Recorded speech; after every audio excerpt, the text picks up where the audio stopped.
Okay, you know you love me. I'll begin. The Power of a Teacher by Adam Saenz. Chapter 1, a case study, the sixth grader in handcuffs. Let's start here. Select the student on your campus you would vote most likely to end up the sixth grader handcuffed in the backseat of a police car for possession of marijuana and arson. Depending on where you teach, there might be several potential candidates, all strongly qualified, competing for your selection right about now. It's not a lovely thought, I know, but bear with me. We're going somewhere with this. Have you selected the student? Don't read on until you have.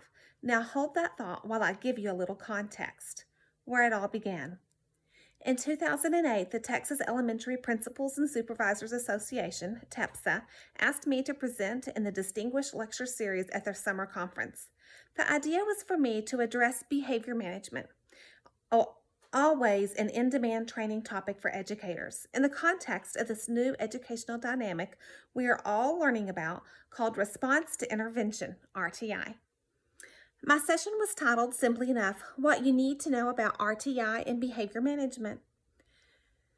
I concluded the session with a very brief case study. What would it look like to actually implement a behavioral intervention using an RTI framework with a sixth grader in trouble with the law for possession of marijuana and arson? As I read through the feedback forms after the workshop, I was surprised that the brief case study, only a very small part of my presentation, was what seemed to have impacted the participants the most. My decision to include the case study had been frankly almost an afterthought. TEPSA then brought me back for their summer conference in 2009, and I led a workshop on behavior management entitled, I've Tried Everything and Nothing Has Worked, Now What? This time, though, based on the feedback I had received from my lecture the summer before, I placed much more emphasis on the case study. I took time to flesh out details, and I gave the kid a name, Lou.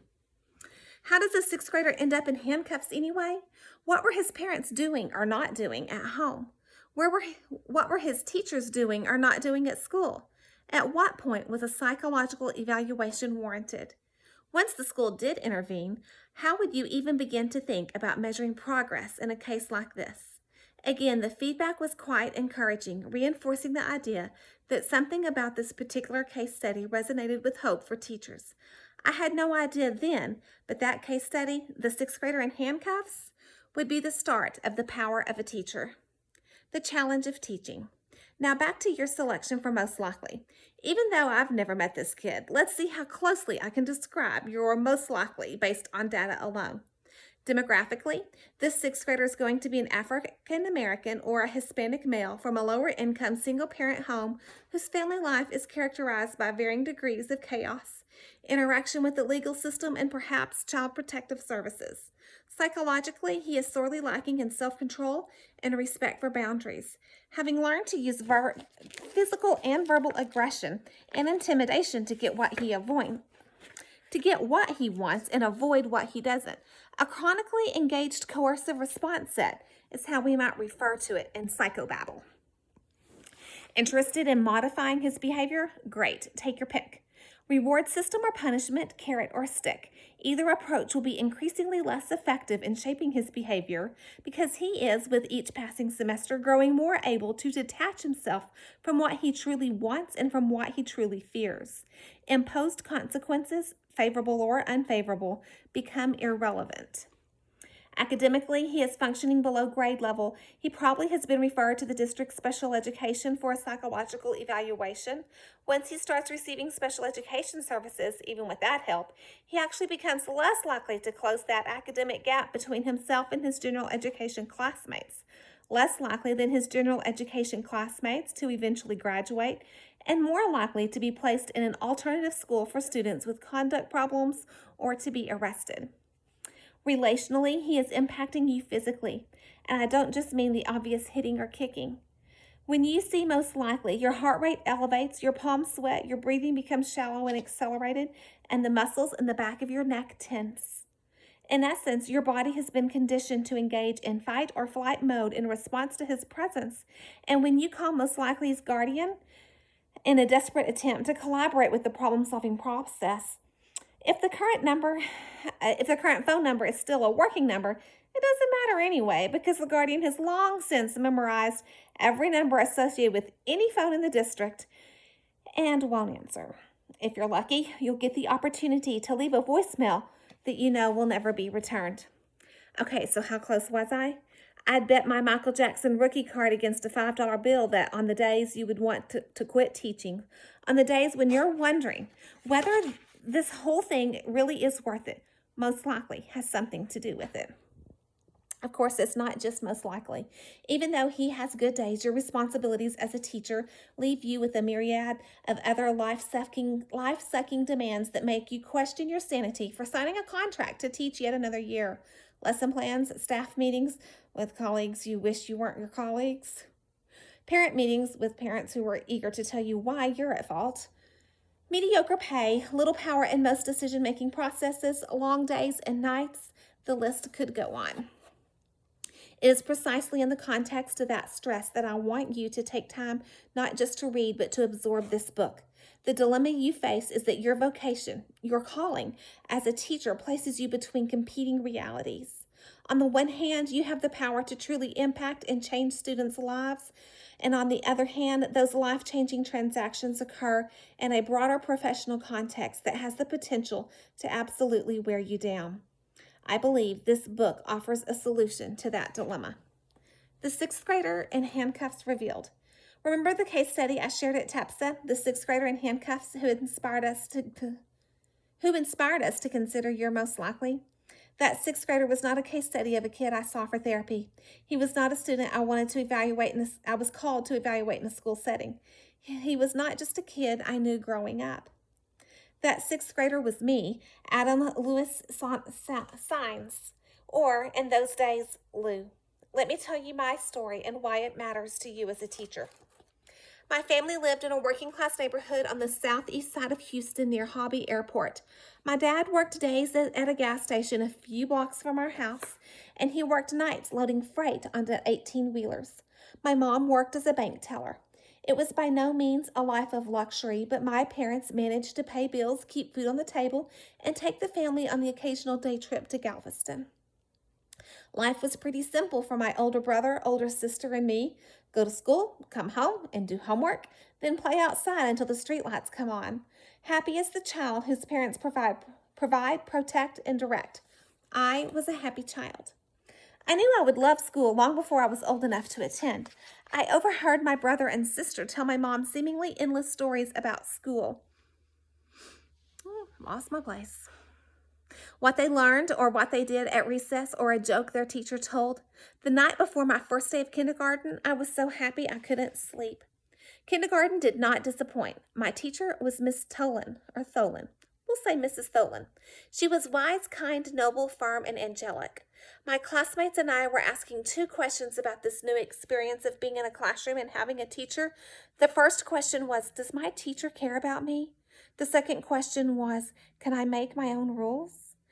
Mrs. Tholen made it absolutely clear from day one that the answers to those questions were yes and no, respectively. Gary Welter cried every morning for the first 3 weeks of school. I'm talking bawled his eyes out and snot running out his nose cried. It was like every day of school was the first day of school all over again for him.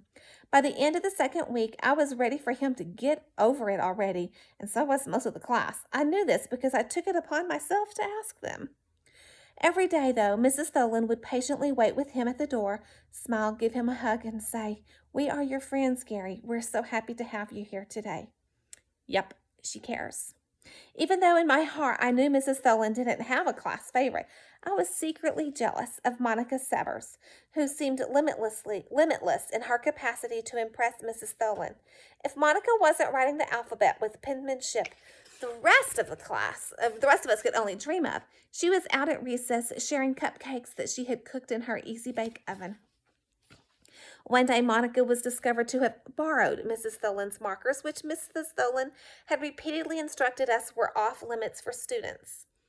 Mrs. Tholen confronted Monica. Monica claimed that the custodian must have put the markers in her desk. One thing Monica was not good at was lying. Mrs. Tholen gave her a single look, and Monica crumbled. We thought Mrs. Thulin would let Monica slide, though, since Monica always seemed to be earning bonus points. Surely she had enough credit to get by on this one.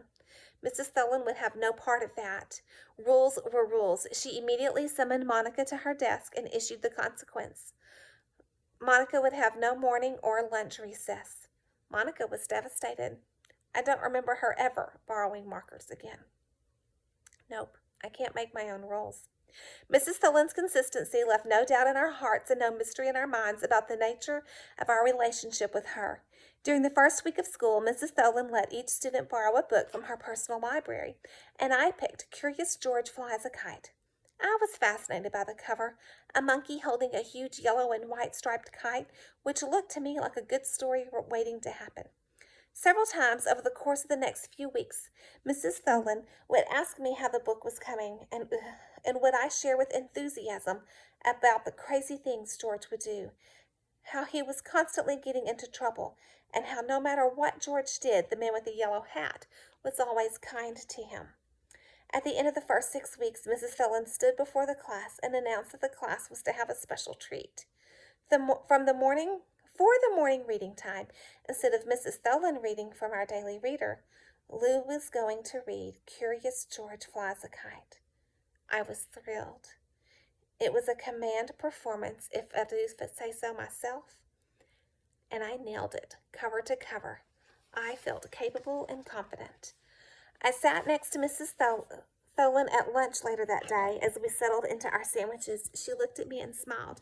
Thank you for your contribution in class today, Lou. It was very special. Her words were life to me. I was convinced the world could not possibly be more right than it was at that moment. I knew I would love school. I smiled back at Mrs. Thulin. Thanks, I said. You're a great teacher. Early in the summer, after first grade, I came home from the Little League Park and saw a moving truck parked in my driveway. Life as I knew it was about to change forever. My parents were having marital problems, I would later discover, so they decided to move back to their hometown in the Rio Grande Valley, hoping that the proximity to their families would provide them enough support to endure. It didn't. I came home from school one day early in third grade, and my dad was gone. The story I got from my mother was that my dad had moved back to Houston to find a job, and once he found one, he was going to come back and get us. I was relieved, honestly. I still hadn't adjusted to our new town, and I missed my friends in Houston. Days, weeks, and then months passed. Finally, I think my mother grew tired of my asking her every day if she had heard from Dad, and she told me the truth. He wasn't coming back to get us. He was just gone. Before my dad left, my mom had been actively involved in our lives, continually asking questions about school, our friends, our interests, the kinds of things Mom seemed to intuitively ask and do. When we had problems, we knew we could turn to her for help with anything from a tough homework problem to a skinned knee. After my dad left, though, my mother became preoccupied with trying to feed and clothe 3 children on a bank teller's salary, as she also tried to deal with her own issues in the wake of losing her marriage. She disengaged from my life, no longer willing or able to keep up with my siblings and me. It felt like a double whammy. My dad left, and then my mom, though still physically present, was also gone. The realization devastated me. I developed what would become my main coping strategy for many years to follow. I did what was modeled for me, and I disengaged from everyone, including myself. Disengaging was a gradual process of learning to care less, hope less, believe less, and want less from life. By the end of 5th grade, I ended up gravitating toward older kids in the neighborhood who introduced me to drugs. Living that close to the border, any drug was both readily available and very affordable. If disengaging was my new coping mechanism, drugs were my new escape. As the summer before 6th grade came to a conclusion, serendipity paid me a visit. When my mother bought my school supplies, by accident, she bought for me what was on my sister's list. Among the accidental purchases were 3 spiral notebooks. Though I didn't need them for school, I didn't tell her that and secretly kept them anyway. If my mom knew they weren't required for school, I felt sure she would return them for a refund. I knew every penny counted in our home, but I loved drawing and decided to squirrel them away for that purpose. Then something odd happened. One day, instead of drawing in them, I started writing in them. At first, I wrote poems and short stories, but eventually I began to write about my life. I found, whew, I found in those blank pages my only truly safe place to be honest, to be me. I had nowhere else to express the sense of loneliness and betrayal I felt, nowhere else to express the anger towards my parents. My anger turned into rage, and sadness turned into depression. By the time sixth grade started, I didn't care who cared about me and at school. I was asking only one of the two questions I asked Mrs. Tholen. Can I make my own rules? I had learned that disengaging was a two-edged sword. The cost of relational isolation was that I was no longer able to receive love or nurturing when it may have been offered. The benefit, though, was that I was protected from experiencing emotional pain, or at least much more control in the process. The isolation also offered me autonomy. Breaking rules was so much easier when I wasn't worried about how my defiance affected my relationships with my teacher or my mother. Mrs. Smith was known among students as sort of an old-school, hard-nosed, in-your-face type, Mr. Smith, and he was keen on making sure I knew I could not make my own rules. After first period on the first day of sixth grade, Mr. Smith found me in the hallway and introduced himself. "Lou, I've heard about you," he said to me sternly, leaning over, his nose into my face. "I know you vandalized property. I know you set fires. I know you use drugs. I know you've given your teachers a run for their money. I want you to know one thing from the start. It is my goal this year to get you in line, and I will not put up with any of your crap. Period. In fact, if you so much as even look at me wrong or speak a word of Spanish in my classroom, you, me, and this big brown paddle of mine will head down to the principal's office, and I will break you down. Do you understand me?" In an instant, what this was about. I knew in an instant what this was about, and I responded accordingly. He says, "Spanish for my non-Spanish speaking friends. Yes, I understand you explicitive." It was a short honeymoon. It seemed my entire educational experience soon boiled down to me either walking to or from the principal's office. Profanity, fights, disrespect, dress code violations, a few days suspension, then the cycle would start all over again. My teachers and I had developed behavioral expectations of each other, and most days it felt like we were operating on autopilot. And so it went day after day, week after week, month after month. Some days Mr. Smith would win. Some days I would win. By the Christmas break, though, Mr. Smith and I were both ready for a break from each other. Unfortunately, things weren't going too well at home either. The usual conflict and stressors,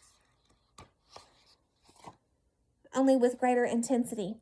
My time off campus was unstructured and unpredictable, and I became even more depressed, gaining momentum in a particularly unhealthy direction.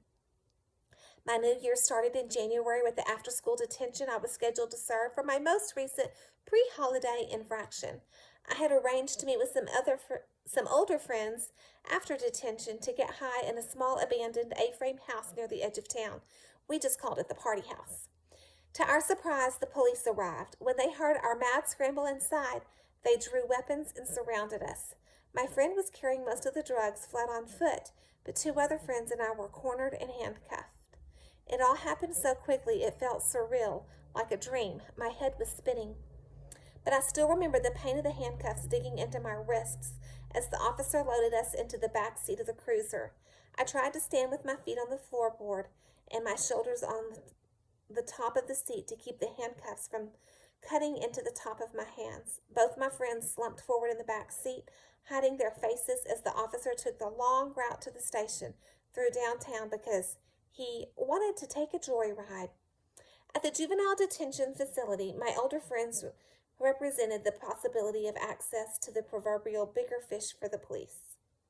As the youngest of the group, I was released under certain parameters to the custody of my mother. Incidents like that can be a wake-up call. Rather than serving as a turning point, though, that event merely became a highlight of my ongoing decline. Things only got worse as the semester progressed, both for me individually and for my crowd. Two of my friends arranged to make a drug buy with the intent to rob the dealer. Unbeknownst to my friends, that dealer was an undercover officer, and they were caught in a sting. When my friends drew their guns for the robbery, they were both shot and killed. At that time, there was a little formal gang activity where I lived. Let me reread that. At that time, there was little formal gang activity where I lived, but we all traveled in a few different packs and tried to stay loyal to each other. My friends' deaths shook everyone up. Accusations flew and tensions were high. A leader in the group I ran with did something, to this day I don't know what, to offend one of our rival groups, and the retaliation was swift. I was the target of their revenge, and in retrospect, I assume it's because I was the youngest. 7 young men came to my house where 2 of my group and I were hanging out. They overpowered us and they held me back as they tore the place apart. Worse, by far, they forced me to watch as they sexually assaulted a girl I knew well. Whatever fragment was left of my ability to trust and my ability to be emotionally vulnerable was destroyed that day. The next day, I hid the cuts and bruises, hid the pain, and none of us, including the victim of the sexual assault, ever told a soul. In retrospect, I'm baffled by the fact that I was back at school the next morning. It had been the same scenario the day after my friends died in the drug deal. We were back in school the next day, and no one spoke a word of it. There were no counselors to hold grief groups, nothing. What I experienced off campus in no way excused my behavior on campus, but it certainly did explain much of it. To be very clear, I absolutely believe my inappropriate behavior needed consequences. As I look back, though, I wonder if my teachers would have understood and approached me differently if they had some clue about what my life was like off campus. Even in my journals, there are very few allusions to the events of those months. I think they were simply too painful and confusing to acknowledge or explore writing. What is clear now, though, is that the trauma of those months reshaped the core of my identity. All the evidence in my life pointed me to the single undeniable conclusion that I was inadequate. I was an inadequate son. I was an inadequate student. I was an inadequate friend. I had long since forgotten the capable and confident Lou that sat in Mrs. Tholen's kindergarten class, and I was firmly entrenched in my new identity, a drug-using, depressed vandal from a single-parent home.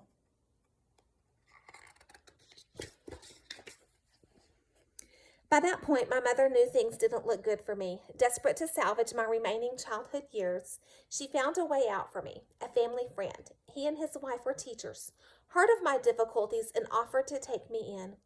Although Child Protective Services was not involved with our family, my mother signed a permanent transfer of guardianship, and within a matter of days, I was living with a new family, several hundred miles away from all I had come to know. The change was dramatic. In my new home, I was loved well. I didn't have to worry about food, clothes, or my personal safety. I didn't want anyone in this new school to know about my past. I was very careful not to talk about it and simply do my best to blend in. Not an easy road for a Hispanic with my background suddenly in school with predominantly upper middle class white students. The subject didn't come up often, but when my friends asked about why I wasn't living with my parents, I gave vague responses. Everyone extended grace by not prying. Through junior high and high school, I stayed out of trouble and was socially engaged. I even made decent grades. I wasn't using drugs, and I managed to spend most of my time with peers who cared about school. In reality, though, I simply shifted from being the Lou who was outwardly defiant to the Lou who was outwardly compliant, but inwardly desperate. The waves of depression continued. An entry from my journal, October 27th, 1982. I don't understand it.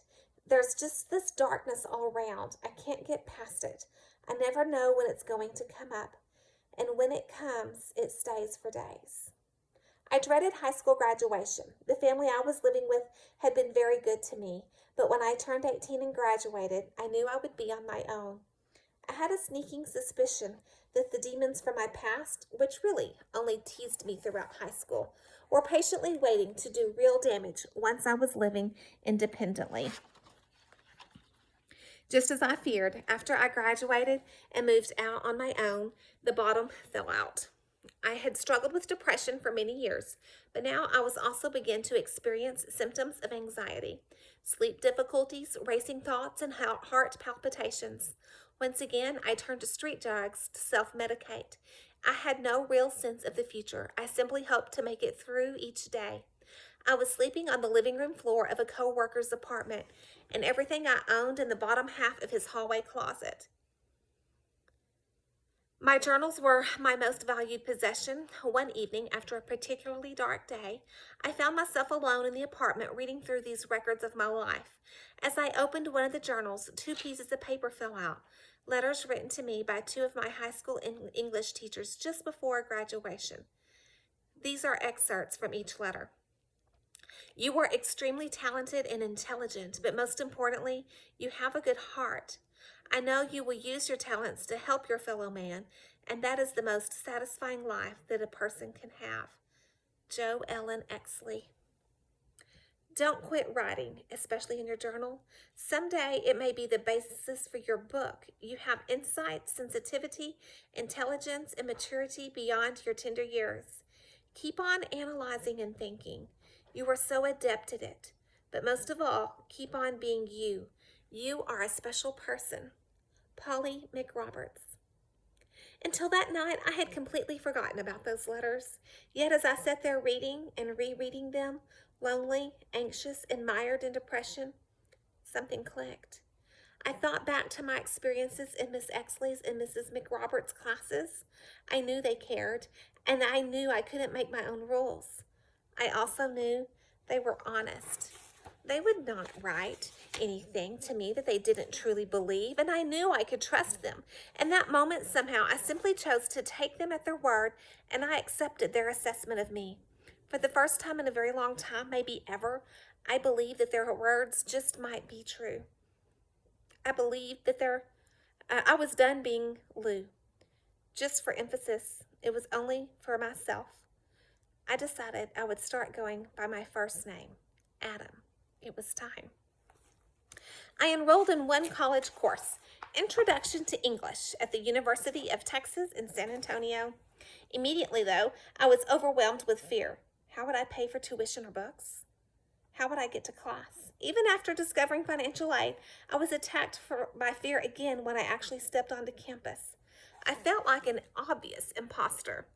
What business did I have on a college campus? What did I possibly have in common with those other students, all of whom seemed so much younger than me, and who must have come from healthy, well-adjusted families? I overheard animated conversations about vacation plans for spring break. I would be working double shifts at the restaurant to pay for tuition. Very uncool. I'm out. I overheard conversations about pledging fraternities. Word was that you had to pay to get into one, and most fraternity guys I saw didn't shop like they dressed at thrift stores, at least not the one I did. I'm out. I kept to myself that first semester and focused on work and introduction to English. At the end of the first semester, I received a letter from the university. I passed Introduction to English. I could not believe it. I decided to take a second class just to rule out the possibility that my passing Introduction to English was a clerical error. At the end of the second semester, I received another letter from the university. I passed again. My second college class done. After years of working full-time and taking a few classes each semester, I received yet another letter, this one from the registrar's office. I would actually graduate with a Bachelor of Arts in English. I was almost 27 years old. The following years were filled with more school, a master's degree in counseling, a PhD in school psychology from Texas A&M, clinical training, Harvard Medical School, and a postdoctorate from the Alpert Medical School at Brown University. There's an inside joke in my profession that the real reason we entered the field to work was to work on our own issues. That was certainly the case for me. As I started coursework for my master's program, I was hoping to try to make some sense of my life. Up to that point, and I realized I needed individual counseling. The effects of trauma don't just go away, and I knew that certain memories still held a grip on my mind and my heart. I felt psychologically raw for weeks after each session. There were days I wondered whether I was actually getting worse than better. Days didn't want to go to work. Days I didn't want to go to class. Days I didn't want to be around another human being. And days I felt absolutely miserable, regardless of whether I took my medication. Being honest with myself and talking about my thoughts and feelings, session after painful session, was like a series of broken bones finally being reset.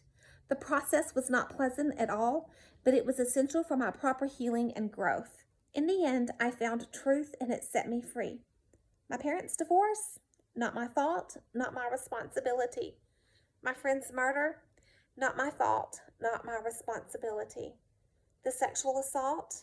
Not my fault, not my responsibility. My future, the rest of my life, and what happens to me? No one else's fault, wholly my responsibility. After all I had been through, the greatest challenge was still ahead. Could I be vulnerable again? Could I trust the healing power of love was worth the risk that accompanies vulnerability? I could write about how teachers impact their students from a variety of perspectives, sociologically, behaviorally, pedagogically, culturally, and so on. I want to focus on the teacher's role in reshaping a child's identity, which might be thought of as the culminating effect of each of these perspectives. People in my field take entire graduate courses on personality and identity development, so for the sake of brevity, let me borrow some wisdom from PBS's Antiques Roadshow.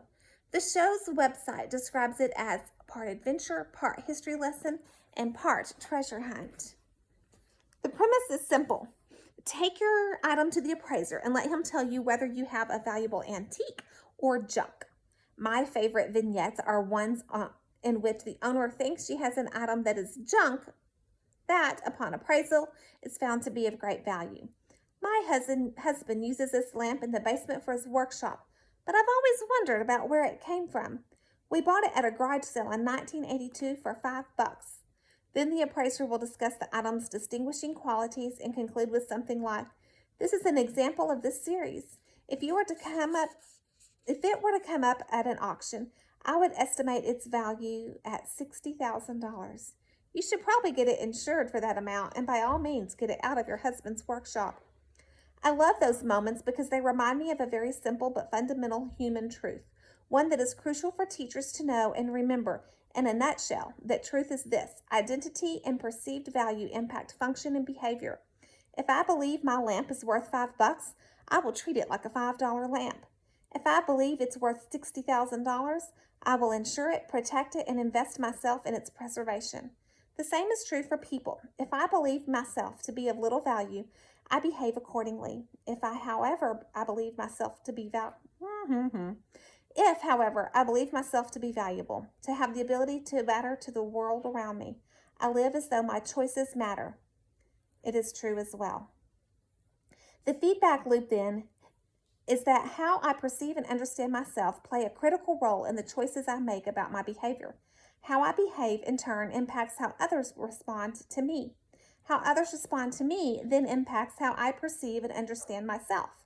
Over time, we tend to commit to an identity. We prefer and default to the behavioral feedback loop that offers the least cognitive dissonance, the one that aligns with and reinforces the identity with which we are the most comfortable and believe to be true, regardless of how inaccurate we may be in our self-assessment. Until I truly absorbed what Mrs. Exley and Mrs. McRoberts were communicating to me in those letters, my feedback loop reinforced my sense that I lacked value, thereby undermining my sense of purpose. I desperately needed something or someone to step into my chaos and clarify my value. I have no idea what Mrs. Exley and Mrs. McRoberts were doing that night as I sat in a quiet apartment, but months after their active investment in me, their words convinced me of my value. They gave me the courage to step out of years of a deeply rooted fear that I would forever be Lou, the kid who gets high and gets handcuffed, and step into who I might become if they were right about me. I needed their encouragement to hope that a different life was possible. I needed their encouragement to take the first of what became the many steps of a false identity and into whom I now have become. I'll finish my mini autobiography with one final story. Several years into my private practice, I wanted to develop a model to treat anxiety disorders that incorporates both psychological and spiritual aspects of the patient's being. I enrolled in a Doctorate of Ministry program at Graduate Theological Foundation, and for my thesis, I completed a short-term residency at Christ Church College of Oxford University. A highlight of my time at Oxford was the high table dinner in the Great Hall. Harry Potter fans, think Hogwarts Dining Hall. The high table dinner is a long-standing tradition at Oxford in which faculty dine with their students at a table raised on a platform located at the end of the dining hall. I was assigned a seat next to my instructor, Canon Vincent Strudwick, who had recently been awarded the prestigious Lambeth degree by the Archbishop of Canterbury. While it was clear after the first hour in Canon Strudwick's class that he was fantastically brilliant, what I appreciated most about him was his meek and gentle spirit. It would be hard to be in his class and not feel loved. Still, I felt somewhat out of place as a psychologist in a classroom filled with seasoned clergy from around the world.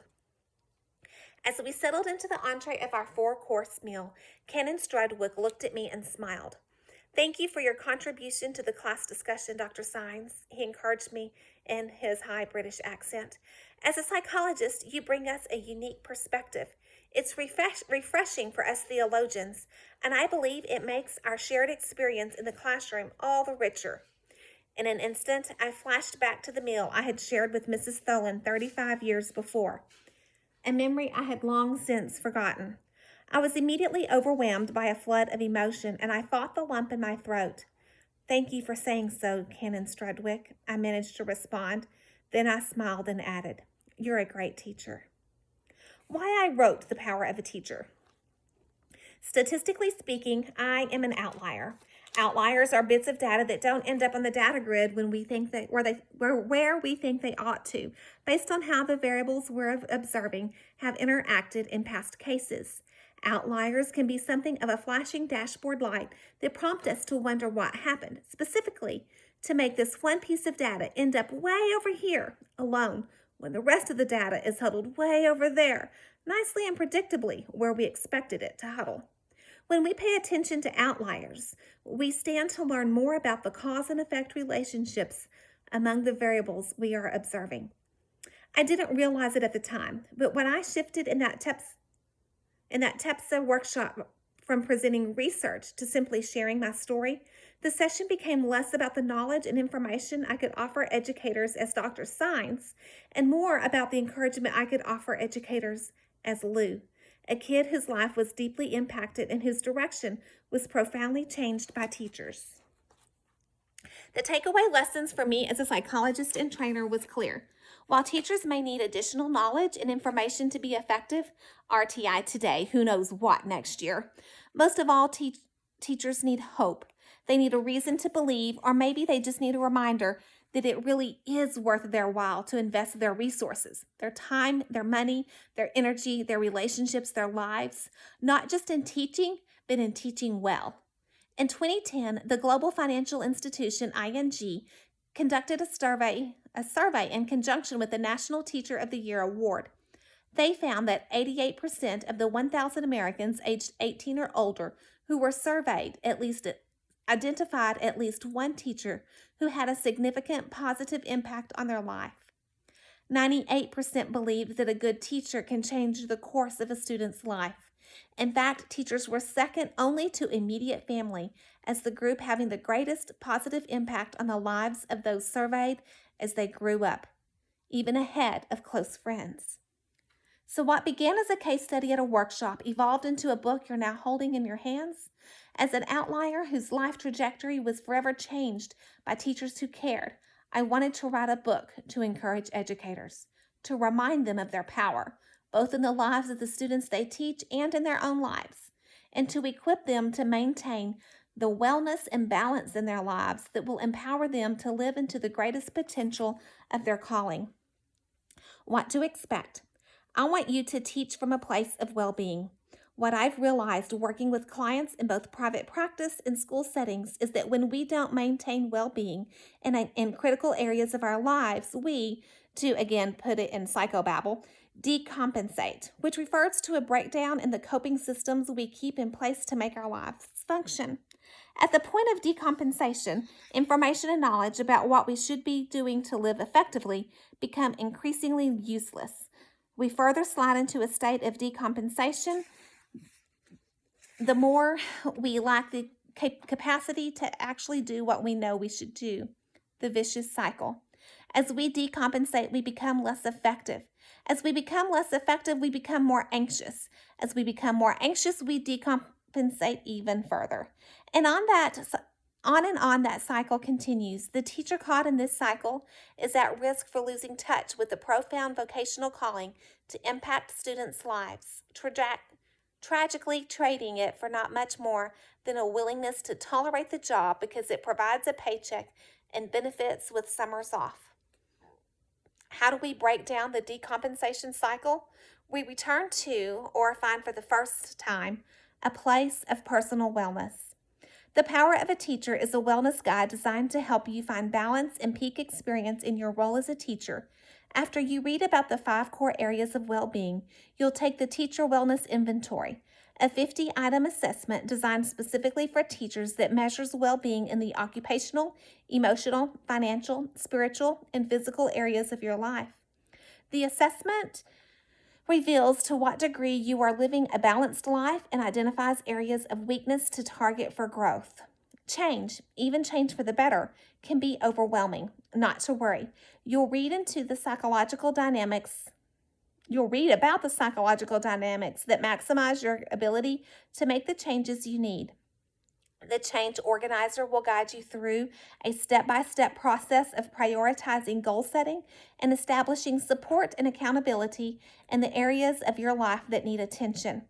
In addition to the Teacher Wellness Inventory and the Change Organizer, discussion questions are included at the end of each chapter with the hope of creating dialogue and building professional community among you and your colleagues.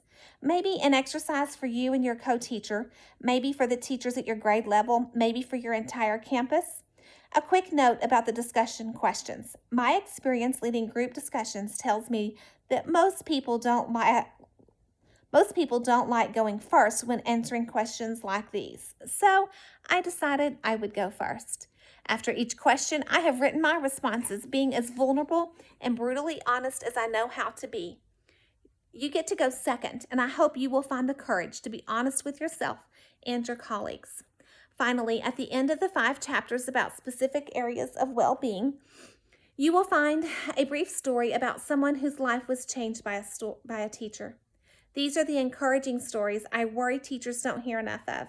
Stories that real lives are changed by real teachers who understand and live out their calling. In my years of working in school systems, I have observed that when a teacher is well, not just free of obvious symptoms, but truly functioning at optimum capacity, variables like student behavior, parental involvement, teaching strategies, and test scores, while certainly relevant, will not ultimately control the quality or effectiveness of the professional experience. Those realities won't disappear, of course, but a healthy teacher can navigate them, confident that the goal of his or her vocation, impacting students, still is well within reach. We who have been impacted by the power of a teacher know the crucial role educators play in shaping the future. To all teachers who read this book, be encouraged, be enlightened, be well.